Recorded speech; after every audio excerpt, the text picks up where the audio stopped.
that Article 22, the section amended. But the scholars, so can their voice be heard? Yeah, I think it should be heard. And number one, the parliament is trying to be very retrogressive because they want to base this country where it started in 1963 when we could count people with degrees in an area, in a constituency maybe. Now here we are moving to an age of elitism, whereby we want everybody to have a degree or at least to have, the government is talking of 100% transition, to have everybody having some level of literacy. And now you want to take us back to pre-1963, that's colonial or just immediately post-colonial periods, where we didn't have people or we didn't have even institutions or capacity for people to get that degree. Surely we can't go looking backwards. The reason as to I'm saying scholars must be listened to and they must be heard. This issue of degree is not about a question of leadership. It's not about, like I said, a question of delivering projects in terms of CDF.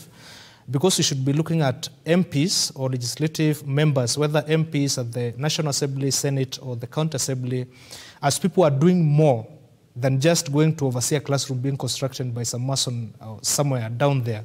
The reason as to I'm saying this is the other day we had an issue of a whole county, the Rakanidi County, where you have an entire county that can't interpret budget statements. Not really budget statements, but financial statements.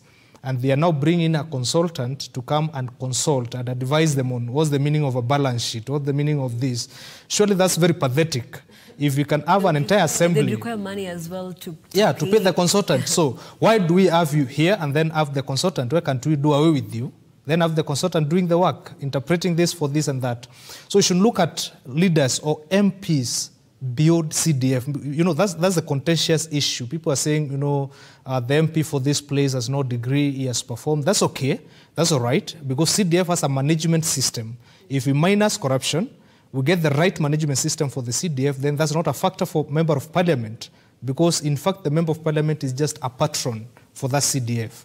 They might have some sense of say, it's okay, but we follow the structure the way it is. The MP should just be a patron overseeing the processes and procedures. So let's debate this issue of degree from a point of an MP is far beyond CDF. CDF is just one function. What they're doing on the ground is just one function, because imagine pre-Kibaki period when we didn't have the CDF. MPs were purely there to debate, to talk about the national issues, set up policies, discuss laws, and do all these other things. And this is what now we need the degree for. Because like my friend here said, is you look at the current parliament and you really feel pathetic because you can't listen to any debate going on in there. I think for me, the only time I see parliament being lively is when people are voting yes and no. You come and say your name, and from this place I vote yes, or I vote no. They can't add anything beyond voting yes or no. At times, they don't even know they are voting because they have hand claims of people being paid money. Just go and pass, or go and reject, or go and do this. So we need to go back to that point of qualifying these people, not based on projects done by CDF, because CDF is just a small portion of what they should be doing. Okay. And Orogo, for the leaders who do not have the degrees, is going to school and getting the degree such a hard task to do? Rather push for the amendment of the Section 22. I think we also forgot to mention that, why probably some of them do not have academic, degree or other academic qualification is because education has also been one of the factors that has been unequal in some areas in this country. I think that one we should mention, that there is no equal playing ground for all areas in terms of quality and access. You're seeing in some areas when there is flooding, children are actually rowing the boat to school. In places like northern frontiers, in Turkana and the other areas, you struggle so much to get these qualifications. So I think we should also debate with a caveat that we acknowledge that education is a historical marginalization issue that also should be discussed into context of how equal it should be. But that notwithstanding, I think, and that's what I say, that once you find yourself that you're elected and you've skipped the news of all these institutions, I think the most important thing as a leader you should be thinking is to go back to school and get academic qualification, get that threshold that is required. There was a publication in this country that shows a number of members of parliament that their political are on lifeline as we speak. That once this is implemented, they cannot go back and get the academic qualification, get their position. But also the reality bit of it is nobody saw this was going to be a shocker, for 2022. Very few had actually thought that this is going to be implemented, with finality. Like I've said, it has been an issue that has been with us from 2013. The National Assembly has been postponing it. So I think the level that they can postpone is maybe debate about the members of county assembly. But when it ascends higher, it really becomes difficult to postpone it right now. And the reality bit is that the moment you realize that you're a member of parliament and you have less than 1 year, that you cannot go to school and get a degree with less than 1 year, then there are two options that you are now left with, is to just begin to come to reality that you are no longer going to run for that position, or the fact that you can try, in scrupulous manner and you'll be found, you'll be caught, purchasing a fake certificate. So those are the realities that we have.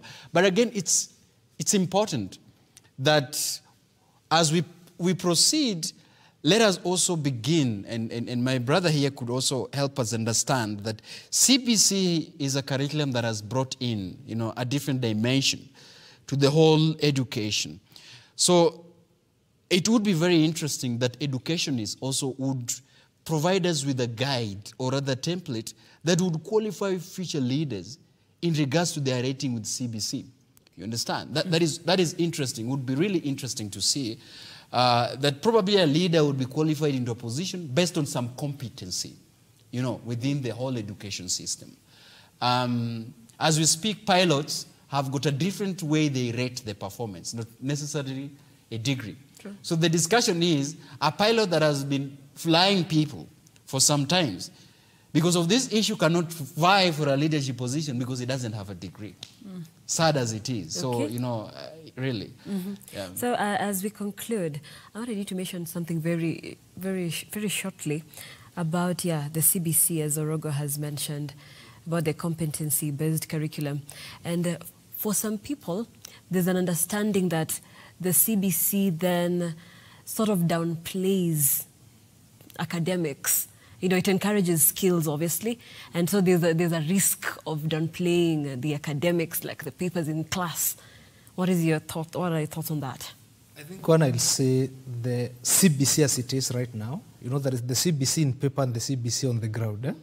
So the CBC on the ground as it is a product of our failed parliamentary system, because they didn't question it when it was front and forward and everybody jumped and said, we are going to do this. We want to get children with talents. We want to get this with this, to build skills and all that. Everybody ran with it. As usual, our parliament didn't question anything at the end of the day. Now, what we are getting on the ground right now is very different from what is on the paper.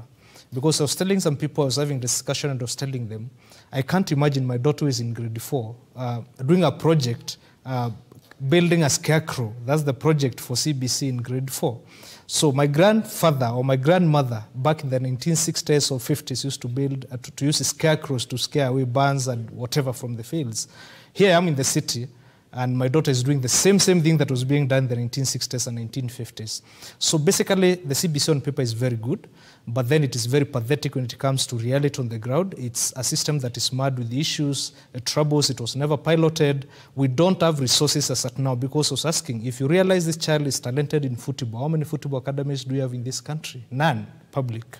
Currently, there is none. When you realize this child is talented in music, how many schools have music lessons? You realize this one is talented in doing cooking and all these other issues of hotel and the likes. How many schools can afford to have a lesson on that? So this is an issue that is really confusing the entire education system, because implementing a system without the educators, because I think how it should be done, according to the experts in education, is we should have started with the university first. Why university? We produce the teachers who are going to be teaching this thing. Now, but we are taking it the other way around. We are starting with the children, with instructors who are not instructed on how to instruct this thing. So at the end of the day, I don't know the fate of the CBC, but as it is right now, is not really something to look up to in terms of reality on the ground. But at the end of the day, if it were to be done how it is done on paper, then we could be thinking of revising our way of looking at leaders, because now degree is not going to be a big issue. And I want to mention this, that CBC is not degrading the issue of qualification and credentials.